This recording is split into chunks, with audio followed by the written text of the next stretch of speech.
She stood in my driveway with a citation in one hand and a smug grin in the other. "Garage band practice ends tonight," she said. "Noise violation, HOA order, final warning."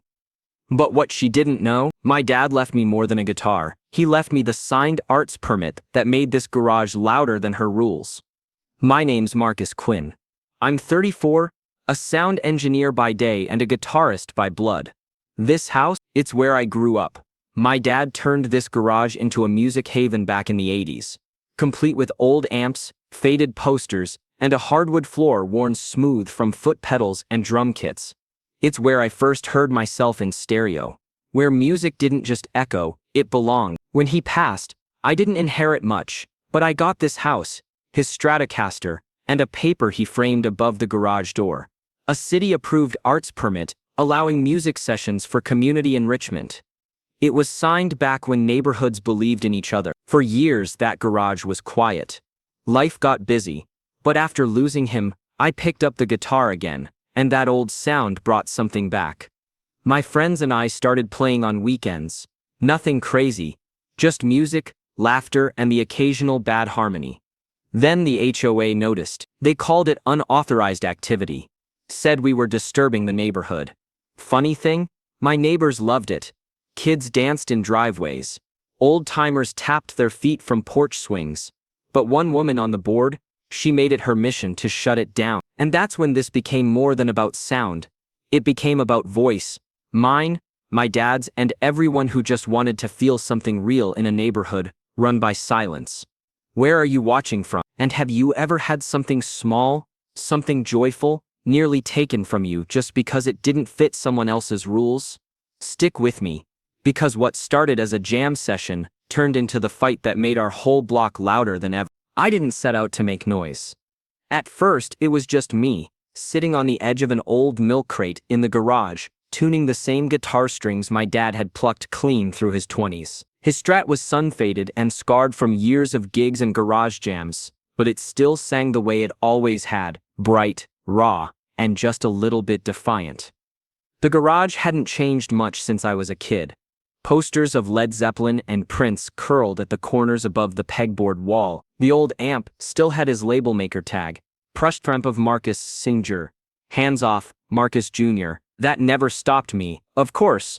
I was always sneaking in here after school, picking out power chords with my fingers too small and my amp too loud.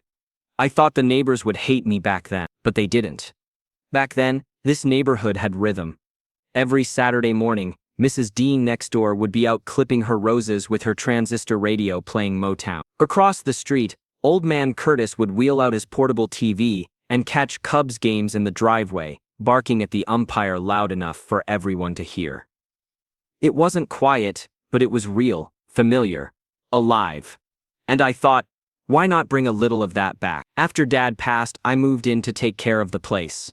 I had been renting downtown, a box apartment with paper walls and enough noise complaints to keep me paranoid every time I so much as turned on a metronome. But here, on Sycamore Lane, with its cracked sidewalks and hand-built porches, it finally felt like I could breathe again. The first time I pulled the garage door open and struck a chord, I half expected someone to storm down the sidewalk with a finger pointed at my amp. But no one came. In fact, something different happened. Mr. Baird, the retired saxophone player from 3 houses down, wandered over and said, "That a tube amp? Sounds warm." A few days later, some high schoolers walking home asked if they could record vocals for a song they'd written. Then, my buddy Chris, he does drums and lighting tech for a touring act, came by with his portable kit. Soon enough, Thursdays became tune-up nights, and Saturday afternoons turned into jam sessions. We weren't professionals, we were friends. Sometimes neighbor. One guy brought his daughter who played violin, another brought beer. The point wasn't perfection, it was presence. That old garage came alive again, the way it used to when my dad played CCR until midnight, and no one blinked. And the neighborhood noticed in the best way. Kids would ride by on bikes and stop, helmets still on, to watch through the open garage. One Saturday, Mrs. Reed, who normally never left her porch, clapped along through the entire second set. Afterward, she even asked if we could play something from her era next time. Patsy Cline maybe. We added it to the set list. People started calling it garage sessions. Not formally, not like an event, just something that kind of happened. And every week 1 or 2 more lawn chairs appeared on driveways. People brought someone even printed little paper flyers with "Bring your lawn chair and your groove" and slipped them into a few mailboxes. But not all mailboxes. One stayed conspicuously empty. House Chin 19, Karen Whitmore's place. She never smiled, never waved. Her yard was pristine, unnaturally lawn always 2 inches short. Not a single dandelion allowed to exist past sunrise. She had a motion sensor above her garage and a security camera aimed directly at my driveway. I'd caught her once adjusting the lens. When she saw me watching, she just turned and walked away without a word. Still, I didn't think much of it. Not at the time. The rest of us were happy, and not in a "we're being loud and proud" kind of way, just happy. For the first time in years, the block felt connected again. We had neighbors talking to neighbors, teens learning guitar from the same guy who used to shovel their parents' sidewalks, elders clapping to rhythms older than most of us. And for me, it was more than nostalgia. It was healing. I hadn't touched my guitar in almost 3 years before moving back. Losing Dad broke something in me I didn't know how to name. Music had always been our bridge. When I was 16 and got caught skipping class, he didn't yet. He took me into the garage and made me learn Layla from top to bottom. Said, "You want to rebel? Do it in tune." That stuck. So when I opened that garage door again for the first time after his funeral, it wasn't just about playing, it was about remembering. About reclaiming something. And the music? It worked. It pulled people in, it brought warmth back to cold driveways. Even my sister, who hadn't visited Sycamore Lane in years, showed up one night just to sit in the folding chair Dad always used. "You're keeping it alive," she said, touching the neck of the That meant everything. So no, we weren't trying to be disruptive, we weren't breaking any rules. We kept sessions before 8 p.m., kept volumes respectful. There was no cover charge, no trash left behind, just music, just connection. And yet, somewhere in the mix of chord progressions and neighborhood bonding, someone decided that connection was a problem. That music didn't fit the community guidelines. We didn't know it yet, but trouble was already dialing itself in. We didn't know it yet, but trouble was already dialing itself in. The first sign came on a Tuesday morning. I stepped out to grab the mail and found a plain white envelope tucked beneath a stack of grocery flyers. No stamp, no return address, just my name in careful block letters. Inside was a typed note, centered and clinical. As a reminder, HOA, Noise Ordinance 3.7 prohibits amplified sound devices, audible beyond property lines after 6 p.m. This includes musical instruments, vocal sessions, and related group activities. Please ensure compliance immediately. There was no signature, just a small line at the bottom, Crescent Hollow HOA Compliance Committee. I stood in my driveway for a minute, rereading it, trying to process the absurdity. We hadn't played past 6 in weeks. And even when we had started later, we always wrapped before 8. Hell, I'd spent more time explaining sound diffusion to the teens than actually jamming with them. Still, I shrugged it off. Maybe it was a template. Maybe someone on the board just got twitchy after hearing a bass line on a walk, but I knew better. I already had a hunch. That weekend, we dialed everything back even further. Amp volume down, drums muted. We even ended at 5:45 p.m. sharp. Didn't matter. Monday brought another note, this one taped to my garage door. "Your activity continues to violate HOA guidelines. Failure to cease may result in fines." No courtesy, no knock, no name. Just tape and threat. That night, I finally knocked on her door. Karen Whitmore opened it like she had been standing just behind it, waiting. She wore the same pressed white polo with the HOA logo on the breast pocket, the kind they give board members to wear at summer meetings. Not a hair was out of place. "Yes?" she asked flatly, arms crossed before I said a word. "Hi, Marcus Quinn, next door." I was hoping we could talk about the music complaints. Her eyes narrowed ever so slightly. "It's not a complaint, it's a compliance issue." I paused. "Okay. I just wanted to say we've been careful. Ending early, watching the volume, keeping the driveway clear. Most of the neighbors seemed to enjoy it. So I wanted to ask. Marcus, she interrupted, her voice tight and robotic. I understand you're new to property ownership in this area, but this isn't a street fair. This is a managed community. There are standards. I grew up here, I said. This garage has been part of this neighborhood longer than the HOA charter. Her lips curled ever so slightly into something between a smirk and a warning. Be that as it may, the charter now applies to all homeowners equally. Your musical gatherings are disruptive, unapproved, and frankly, a liability. A liability. There are children walking home from school, elderly residents with conditions. Your so-called jam sessions aren't just a nuisance. They're unregulated. She spoke like she was reading from a manual no one had asked for. But I caught something else, something colder lurking beneath that HOA tone. This wasn't about noise. This was about control. I kept my tone calm. If it's truly about safety or structure, I'd be happy to meet with the board. We actually have an arts permit on file with the city. My dad secured it years ago. It's still active. Karen blinked for the first time. That's not relevant under HOA governance. This isn't about city permit. It's about what's appropriate here. I nodded slowly, backing up a step.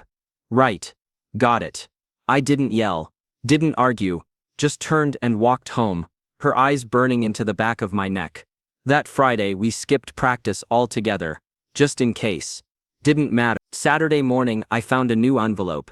This one certified. Inside, a formal violation notice, citing me for continued non-compliance under Article 6, subsection D, unauthorized use of property for public entertainment. $50. Due in with a warning that future infractions could incur fines of up to $500 per incident. I stared at the document, then walked across the street to Mr. Baird's place. He'd been on the board before stepping down a few years back. She got you too, he said as soon as I handed him the paper. What do you mean? Karen's been trying to turn the HOA into her personal fiefdom ever since she got elected chair. She got the Jones family fined for planting the wrong color mums, had a teenager written up for skateboarding on a sidewalk. It's not about music, it's about obedience. That was the moment something in me snapped. This wasn't just about a guitar. This was about my dad's legacy, my neighborhood, my voice, and it was being erased by someone who thought authority meant correctness. Over the next few weeks, the notes kept coming. One mentioned increased foot traffic. Another cited unpermitted gatherings. We'd stopped playing altogether by then, at least out loud, but it didn't matter.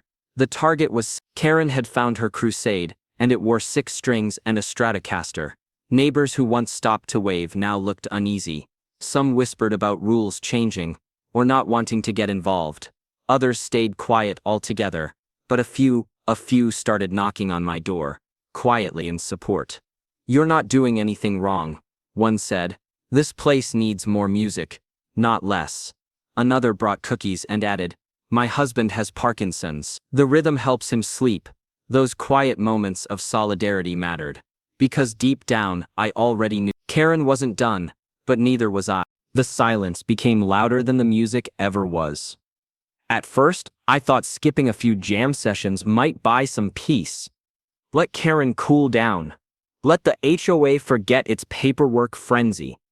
But I underestimated just how far someone like her would go to make a point. The third violation arrived a week later, this time for foot traffic congestion.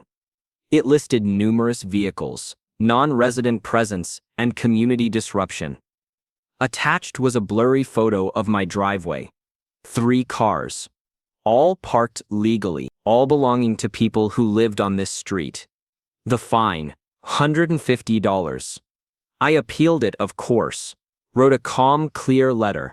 Attached photos. The city permit, even time-stamped footage from my own doorbell cam proving the gatherings ended early and remained respectful.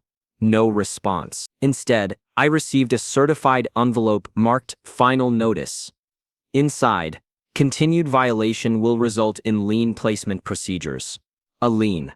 Over music. Over a garage. That week, Chris texted to cancel practice. His wife got a warning letter after being seen frequenting a known violation address. It sounded like a line from a Cold War spy novel. Others followed. The high schoolers stopped by one afternoon to grab their microphone stands. They didn't say much, just looked guilty, like they were abandoning ship. Karen's pressure campaign was working, but it wasn't just the fines. One morning I found tire marks across my front lawn. Not deep, not destructive, but intentional. A long arc from curb to garden bed. No note, no explanation. Another day, I returned from the grocery store to find my garbage can overturned and its contents scattered like a warning. And then came the anonymous letter, typed. No signature, no envelope. Just slipped under my door. Some of us bought homes here for peace, not to live next to a circus. If you can't follow the rules, maybe you don't belong here. I read it twice, my stomach tight.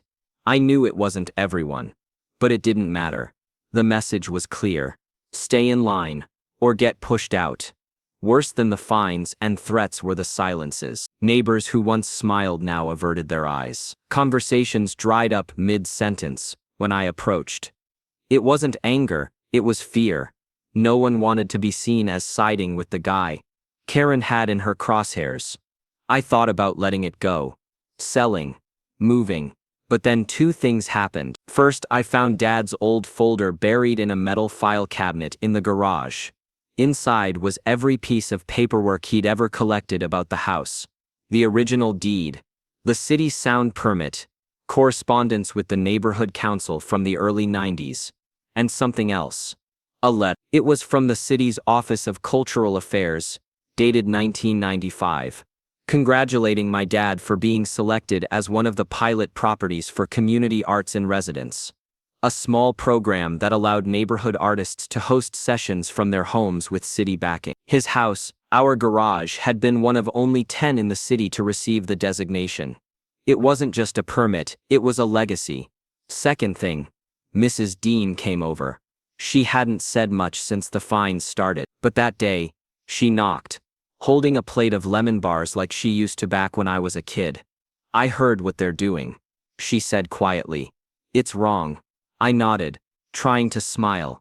Thanks. I'm trying to figure out my next move. She glanced toward Karen's house. She called the city about my flower beds last month. Said I was violating lawn conformity codes. I've had those roses for 20 years. I blinked. Seriously? She leaned in, voice low. Marcus, this isn't about you, or music. She's trying to clear this place out. Anyone who doesn't fit her image. She's got friends on the board, and they're eyeing a rezoning proposal next year. More restrictions, more standards, less personality. That was the last push I needed. I wasn't just fighting for my dad's garage anymore. I was fighting for every backyard garden, every porch wind chime, every teenager who wanted to play music without a lawsuit. So I got to work. I pulled every file from that cabinet, scanned them, organized them. I contacted the city clerk's office and requested zoning archives, public use exceptions, and permit grandfather clauses. I filed an official appeal with the HOA's compliance board and sent copies to every address on Sycamore Lane. I dug into Crescent Hollow's bylaws like a detective chasing down a crooked mayor. And the more I read, the more I found cracks in the system. Karen had overstepped. Bad. The HOA could enforce sound violations under certain conditions, but only if complaints were documented, reviewed, and validated by a third-party inspector. None of mine were. The fines, improperly issued. The lien threat, legally baseless. Even better, that 1995 Community Arts in Residence designation had never been revoked. My garage was protected. It always had been. All it took now was one very public reminder. I didn't sleep much that week. Not because of fear, but because the blueprint was finally forming. Every late night in the garage now had a new rhythm. No guitars, no drums, just me, my laptop, and piles of paper spread across Dad's old workbench like evidence in a courtroom drama. The truth was, Karen and her crew had built their power on assumptions. That people wouldn't check the rules. That fear would keep us quiet. That neighbors wouldn't talk to each other. But I'm a sound engineer by trade, and if there's one thing I know how to do, it's trace feedback to its source. I started with the bylaws. Crescent Hollow's HOA documents were a Frankenstein mess. Half updated, half forgotten. One section contradicted another, but buried deep in Article 11 was a clause they'd clearly hoped no one ever read.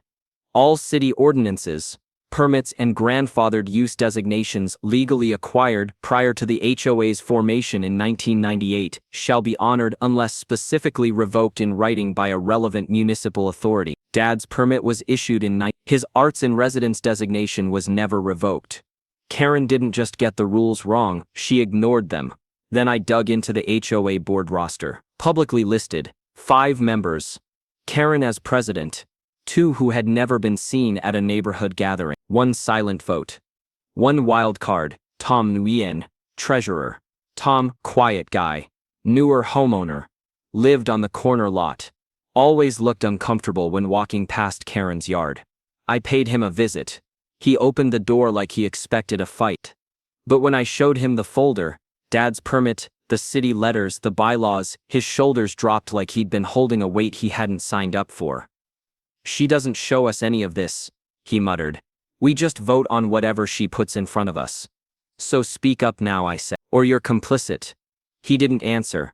Not then, but I could see it working on him. Later that night, I sent every board member a digital folder, scanned permits, photographs of events, testimonials from neighbors, copies of HOA charter clauses, and a formal notice that any further fines or lien threats would constitute legal harassment under City Housing Code. I CC'd the city's Cultural Affairs Office and a contact at the local zoning board. But I wasn't done. I went analog too. I printed 20 flyers. Nothing flashy, just plain white paper with bold letters. Know your rights. Know their lies. HOA overreach is real. Join me Thursday, at 6 p.m. in the driveway. Bring a chair. Bring a voice. I slipped them under doors the same way Karen had slipped her threats. Quietly. After sunset, Thursday came fast. I didn't know if anyone would show. I'd set up a few folding chairs, a projector screen, a speaker, not for music, just my voice and the evidence. At 5:55 the driveway was empty. At 6:01, Mrs. Dean walked over. By 6:10 there were 15 people sitting in silence waiting. At 6:15, Tom Nguyen showed up and stood in front with me. I cleared my throat. Some of you know me. Some of you remember my dad. You've heard music from this garage. Maybe clapped along, maybe complained. But tonight's not about sound. It's about silence. The kind that's forced on you by people who bet you won't read the rules. I clicked the projector on. Slide 1, a scanned copy of Dad's 1995 permit. Slide 2, the letter from Cultural Affairs. Slide 3, the HOA bylaw clause that validated it. Slide 4, every violation notice I'd received. None of them with due process or board review. Slide 5, a line from the city clerk's email response. Mr. Quinn's permit remains valid. Any HOA action to suppress its legal standing would be unlawful. People began murmuring, heads nodded, some jaws dropped. Then I handed the mic figuratively to Tom. He stepped up, clearing his throat nervously. I didn't vote for half of those fines, he said. They were issued before board meetings. And when I asked questions, I was told it was handled. But Marcus is right. We didn't handle anything. We just signed what Karen gave us. A hush fell. Karen wasn't there. Not yet. But her power, it had just taken its first blow. By 7 p.m., neighbors were asking questions about bylaws, about past violations, about roses and porches and skateboards. And the best part?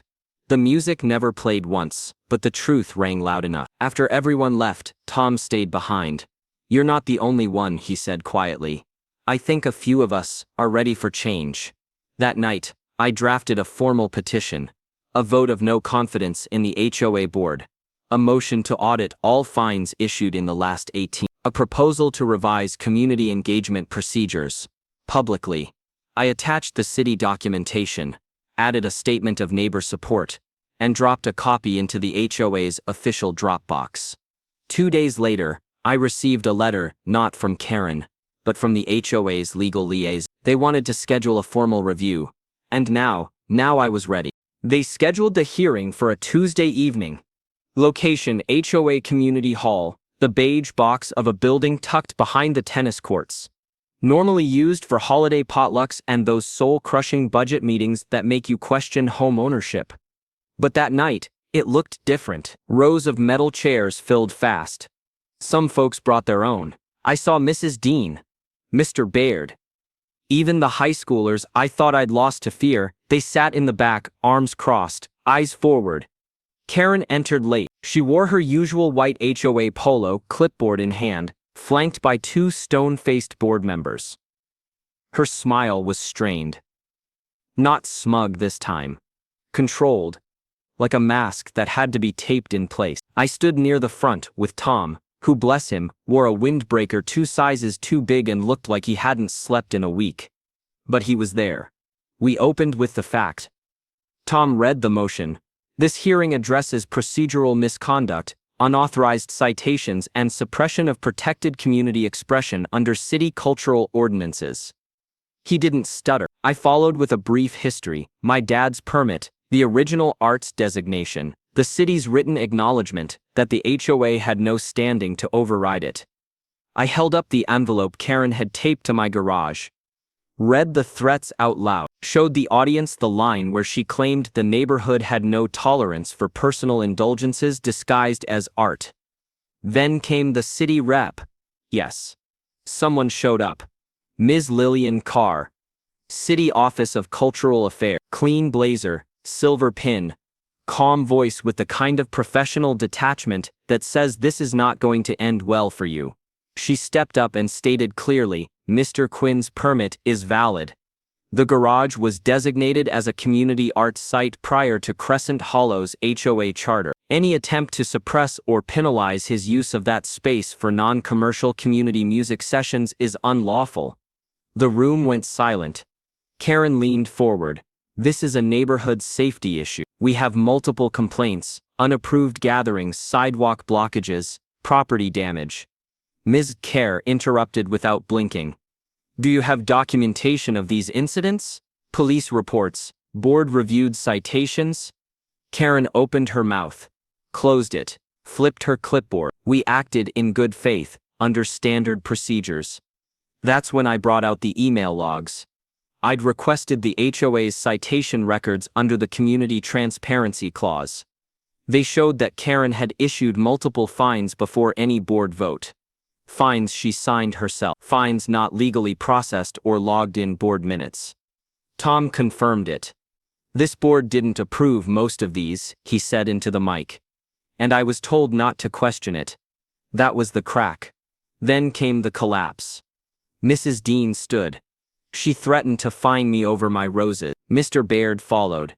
I was told I couldn't have my jazz night anymore. Another voice.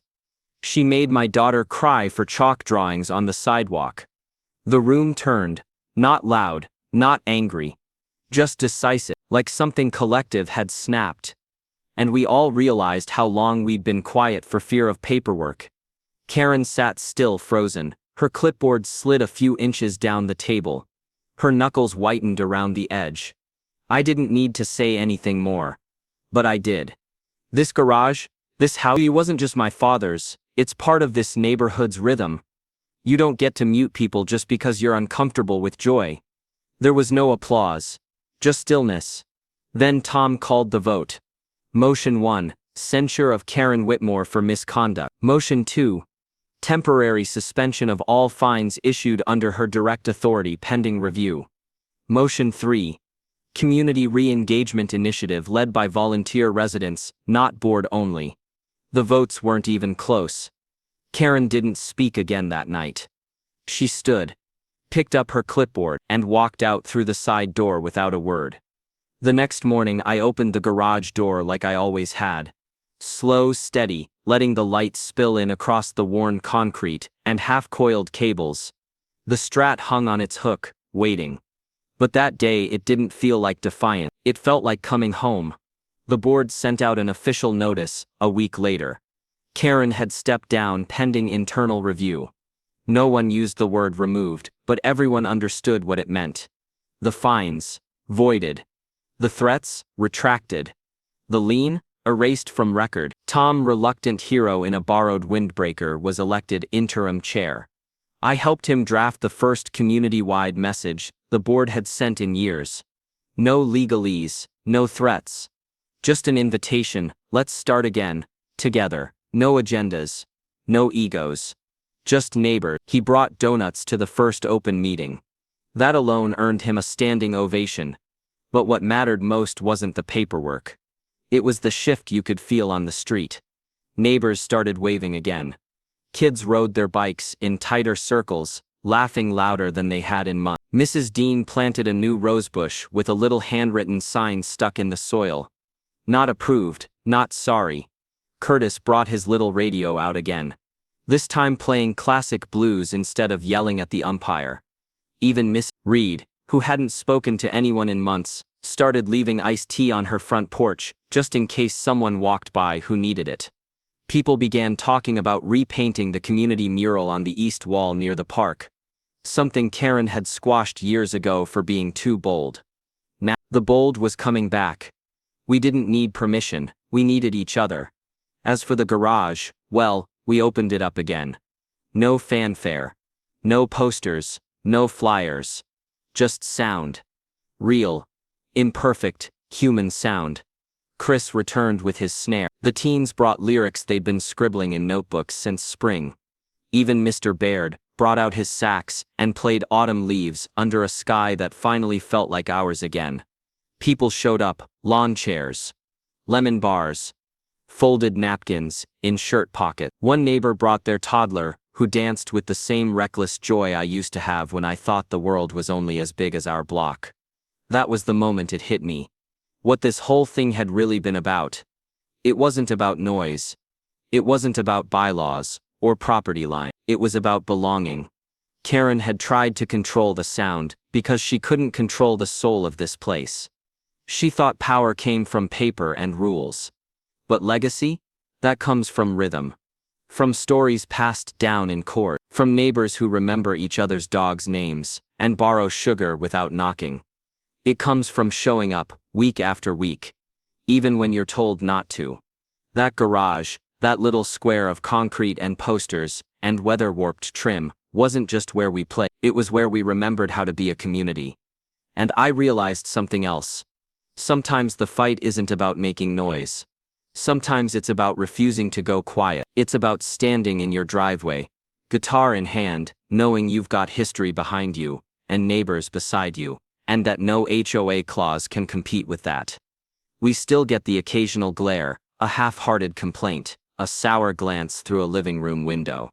But we also get cookie, applause, sidewalk chalk drawings that say we garaged sessions.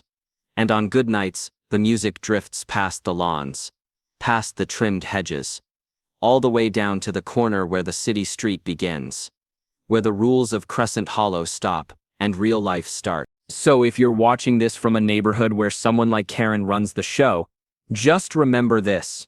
They can fine you, they can threaten you, they can try to scare you silent, but they can't erase what makes your home yours. And if they try, pick up the mic, open the garage, and invite the whole damn neighborhood.